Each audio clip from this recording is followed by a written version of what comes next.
네, 다가오는 6.1 지방선거, 대구시장 선거전이 벌써부터 뜨겁습니다. 국민의힘 공천이 워낙 치열해서 말인데요. 경선에 참여하고 있는 3명의 예비 후보들 여론 현장에서 차례로 만나보겠습니다. 자, 오늘은 그 두 번째 시간으로 국민의힘 전 최고위원이기도 하셨죠. 김재원 후보 만나보겠습니다. 안녕하십니까, 후보님? 네, 안녕하세요. 예, 저희가 스튜디오에 꼭 모시고 싶었는데 약속도 하셨는데 많이 어려우셨어요. 어젯밤에 KBS TV 출연을 하고 늦은 시각이어서 오늘 새벽 열차로 가려고 했는데요. 눈앞에서 열차를 놓쳤습니다. 아이고, 죄송합니다. 아닙니다. 이렇게 참 애쓰고 계신데 결과가 참 어렵게 돼서 안타깝습니다. 단일화도 마찬가지인데요. 네. 직접 말씀을 좀 주시죠. 간밤에 단일화 결렬이다, 무산이다 이렇게 보도는 되고 있는데요. 일단 여론조사를 통해서 단일화를 하려면 어제까지 단일화 협상이 완료되고 여론조사 회사에서 선거관리위원회에 그 여론조사를 하겠다는 신청서를 제출해서 승인을 받아야 되거든요. 네. 그렇게 하지 않으면 이제 21일, 22일 양일간에 실시되는 그 당원 투표 내지 또 대구 국민 시민 여론조사, 여론조사를 할 수가 없기 때문에요. 그 전에 여론조사를 할 수가 없기 때문에 사실상 여론조사 방식의 단일화는 지금 없어졌다고 생각합니다. 그러면 후보님께서 제안하셨던 그 여론조사 방식의 단일화는 무산됐다 이렇게 들리는데, 그러면 다른 방식의 가능성은 열려있다 이렇게 해석해도 될까요? 그런데 이제 그것이 서로 간에 합리적인 의사 합치를 통해서 다른 방식의 단일화가 있어야 하는데 현실적으로 가능하겠는가? 예를 들어서 유영아 후보님 같은 경우에는 여론조사를 통해서 최소한 단일화를 하자는 저의 제안을 그냥 일거에 거부했거든요. 예. 쉽게 말씀드리자면 우리가 이제 단일화라는 것은 지금 여론조사상으로 2위, 3위인 후보가 먼저 예선전을 치르고 예선전에서 승리한 후보가 이제 본선으로 홍준표 후보와 맞붙는 그런 가상 대결 구도인데, 그것을 이제 홍준표 후보와 맞붙을 때의 경선 규칙, 경선 룰을 그대로 예선전에서도 동일하게 적용해야 되지 않겠습니까? 당내 경선의 공천 룰을 그 단일화 과정에서도 동일하게 적용해야 된다는 게 후보님의 생각이시고. 아니, 예컨대 권투 선수가 이제 그 준결승전을 벌이고 결승전에 올라갈 때 결승전에 가서 붙을 권투 규칙을 곧바로 적용해야지. 예선전에는 레슬링으로 붙고 레슬링 선수가 권투 시합하는 건 맞지 않잖아요. 그래서 이제 제안을 했던 것인데, 뭐 그럴 필요 없고 나는 뭐 자유롭지 않으니 자유로운 당신이 그만둬라 이런 정도의 그냥 막무가내식 이야기를 하면 단일화에 대한 최소한의 협의가 좀 어려워진 상태이죠. 어쨌든 현재 여론조사로는 1강 2중 구도여서 이렇게 단일화를 이뤄야지 좀 양강으로 홍준표 후보와 마지막 그 경선까지 좀 겨뤄볼 수 있다라는 그 당심, 민심까지 없고 후보님이 단일화 없다라는 그 기존의 입장을 좀 바꾸신 것 같은데, 참 오늘과 내일 이틀만 시간이 남았습니다. 그렇죠? 예. 안타까운 상황이기도 하고, 또 하나는 뭐 심지어는 국민, 특히 이제 시민들 중에 많은 분들은 좀 저희들을 좀 실망하지 않을까 그런 걱정도 많습니다. 어떻습니까? 이제 막판 단일화 뭐 전격적인 한 분의 지지 선언이라든지 뭐 이런 거 열려 있습니까? 아직까지? 그럴 가능성이 높지는 않다고 봅니다. 높지는 않다. 그럼 어떻습니까? 네. 지금 이게 박근혜 전 대통령의 지지 선언까지 받고 유영아 변호사 갑작스런 출마로 1강 2중 구도가 됐는데, 이 부분에 대한 김재원 후보의 의견은 어떠신가요? 글쎄 뭐 이제 선의 경쟁을 해야죠. 출마하신 분의 생각도 있을 텐데 그런 출마를 폄훼할 생각은 전혀 없습니다. 예. 그럼 여기까지 단일화 이야기는 좀 마무리하도록 하고요. 대구시장 선거판 사실은 현역 프리미엄이라는 것도 있는데, 사실 3선 도전하시던 권영진 현 시장이 레이스에서 빠졌습니다. 꾸준하게 3선 의지를 밝혀왔기 때문에 시민들은 좀 의아했었거든요. 어떠십니까? 네. 그 후보께서는 당시 최고위원이셨던가요? 그 불출마 결심 혹시 당과 좀 조율이 됐을까요? 윤석열 후보 측과 당선인 측과? 권영진 시장께서 처음에는 이제 출마 의지가 강하셨고 실제 예. 여론조사도 여러 번 결과가 나왔지 않습니까? 그렇죠. 그런데 이제 중간에 출마하지 않겠다고 말씀하시고 그 과정에 저도 이미 그때 예비 후보였거든요. 그런데 권 시장님이 어떤 경위로 출마하지 않게 되셨는지 또는 권 시장님 스스로의 심경이 어떤지는 제가 비교적 소상하게 알고 있습니다. 특히 알고 있어요. 권영진 시장님 저한테 말씀도 많이 해주셨거든요. 예. 이러이러한 과정이 있었다.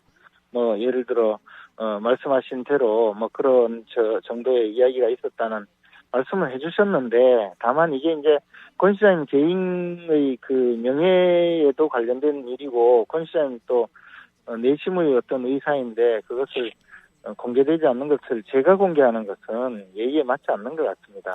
어쨌든 권 시장님께서 저에 대해서 굉장히 기대를 많이 해주시고 또 권영진 시장께서 이제 출마하지 않겠다고 하면서 기자 회견을 하실 때 후임 시장은 윤석열 대통령과 호흡을 맞춰서 대구의 산적한 문제를 해결할 수 있는 사람이 선출되었으면 좋겠다. 그리고 그런 분을 선출할 수 있도록 대구 시민과 당원 동지 여러분이 현명하게 판단해달라 이런 말씀을 하셨는데 예. 거기에 많은 뜻이 담아져 있지 않는가 생각합니다. 일단은 불출마 선언하면서 공개하신 그 입장은 좀 개인적인 부분들밖에 이제 뭐 효도를 하고 싶다, 좀 휴식하고 싶다 이런 부분들 대구 시민들이 알고 있는데 네. 당 지도부와 뭐 조율이라던가 이런 것들을 후보님께서 말씀하시는 건 좀 어렵다 이런 이야기시네요, 그죠? 제가 얘기하면 알겠습니다. 무례한 그러면은요, 같은 네. 당의 후임자로 시정을 잘 계승하는 것이 좀 맞다는 입장을 후보님은 계속 표명하셨는데 네. 맞습니까?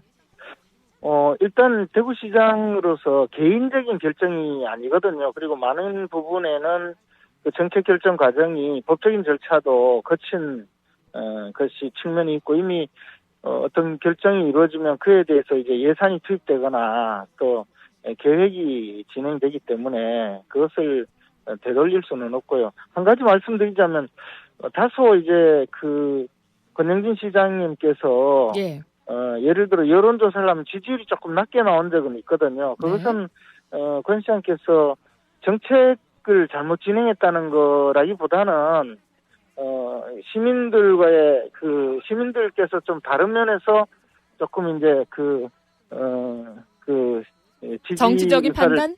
예, 덜 보낸 것인데 예. 권영진 시장께서 펼친 정책이나 시책 또는 장기 계획은 그게 틀린 게 별로 없다고 생각을 합니다. 그래서 이어받을 것은 대부분 이어받아서 좀 더 마무리를 잘해드리고 하는 것이 그게 이제 대구 시정을 담당하는 후임자가 실제 해야 될 일이고 또 하나는 그것이 뭐 틀린 정책이 별로 없다면 그것을 좀 더 발전시키는 게 오히려 대구 시정에 도움이 되는 일이죠.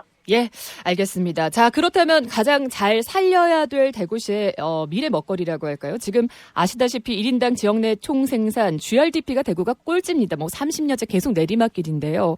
네. 극복할 돌파구 후보님은 어떤 걸 뽑으시겠어요? 참고로 지난 목요일에 홍준표 후보께서는 통합신공항이 대구를 반전시킬 수 있다, 비상하게 한다 이렇게 말씀하셨어요. 신공항 문제는 물론 잘 해결을 해야 되는데요. 공항을 이전하고 후적지에다가 산업시설을 많이 유치한다는 발상은 뭐 나쁘지 않는 발상인데 현실성을 얼마나 높일 수 있느냐라는 것이 먼저 문제이죠. 정부 재정을 상당 부분 끌어넣어야 되는데 현재의 공공항 특별법으로는 좀 어려운 상황이거든요. 이 모든 절차를 알고 말씀하시는지는 저는 좀 의문이고요. 일단 그리고 대구 편입도 지금 안 되고 있거든요. 군위가 지역구 의원이기도 하셨었는데. 네. 이런 사소한 문제부터. 예, 대구 편입은 이제 대구가 지금 산업시설이 입주할 수 있는 부지가 현실적으로 좀 부족한 입장이거든요. 그래서 군위가 편입이 되면 서대구 역에서 군위를 거쳐서 통합신공항으로 이어지는 산업철도를 통해서 대구의 산업시설 내지 산업벨트가 완성되는 것이기 때문에 굉장히 중요한 역할을 하리라고 생각합니다. 그리고 대구가 전체 적으로 봤을 때 전국적으로 기업하기 가장 좋은 도시를 만들어서 전국에 있는 많은 기업인들이 대구로 사업을 하러 몰려들도록 만드는 것, 저는 그것이 더 현실적이고 시급한 일이라고 생각을 하고 있습니다. 이를 위해서 네. 기업인들은 뭐 민원을 24시간 내에 해결해 준다든지 또는 산업 경제를 대량으로 조성해서 개발한다든지 이런 법안을 갖고 있습니다. 대구의 산업을 부활시키는 게 가장 급선무다 이렇게 말씀하셨습니다. 네. 2019년에 국가 제2반도체 특화 클러스터 구미 유치가 불발이 됐죠. 당시 그 SK 네. 하이닉스 구미에 오기를 경북 구미 시민뿐만 아니라 대구 시민들까지 모두 고대하고 있었는데 네. 제대로 이루어지지 않았습니다. 이 대목에서 지역의 정치력 아쉬워하는 시민들도 있고요. 뭐 잡은 물고기냐 이런 서운함도 있는데요. 이런 지역의 정치력도 좀 회복해야 되지 않을까요? 뭐 당연히 그렇습니다. 우리가 이번 윤석열 대통령 당선인을 만들었을 때도 대구 시민들이 사실 똘똘 뭉쳐서 압도적으로 지지를 해줬지 않습니까? 그리고 나서 정작 우리 대구 경북은 늘 이제 그 보수 정권 출범에 1등 공신 역할을 했지만 그 직후에부터 과연 1등 공신 대접을 받았느냐 아니면 예. 뭐 좀 참아라 뒷전에 물러 있거라 너희들 좀 기다려라 이런 대접을 받은 거 그래도 늘 맞지 지지를 않느냐. 보내니까요. 예. 네. 그런 식으로 말씀하신 대로 뭐 잡은 물고기다라고 말씀하시는데 사실은 저는 그동안에 이제 그 대구시정을 담당하신 시장 또는 이제 우리 정치인들이 노력이 좀 부족하지 않았는가 또는 이제 중앙정부 특히 대통령과의 그 교감을 통해서 우리 주장할 것은 제대로 주장하고 끌고 와야 되는데 그런 점에서 좀 약하지 않았는가 생각합니다. 그렇다면 후보님 제가 잘 알고 있는데 예. 그렇다면 후보님의 차별점은 여전히 윤심 이건가요? 마지막으로 마지막 질문 되겠습니다. 그것도 뭐 한 분야죠. 저는 대구시정에 대해서 가장 잘 알고 있고 가장 많이 연구를 한 후보인데요.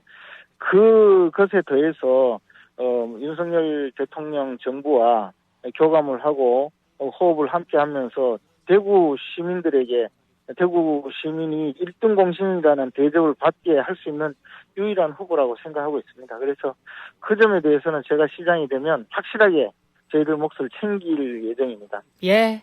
21일, 22일 당심과 또 민심으로 판가름이 나겠습니다.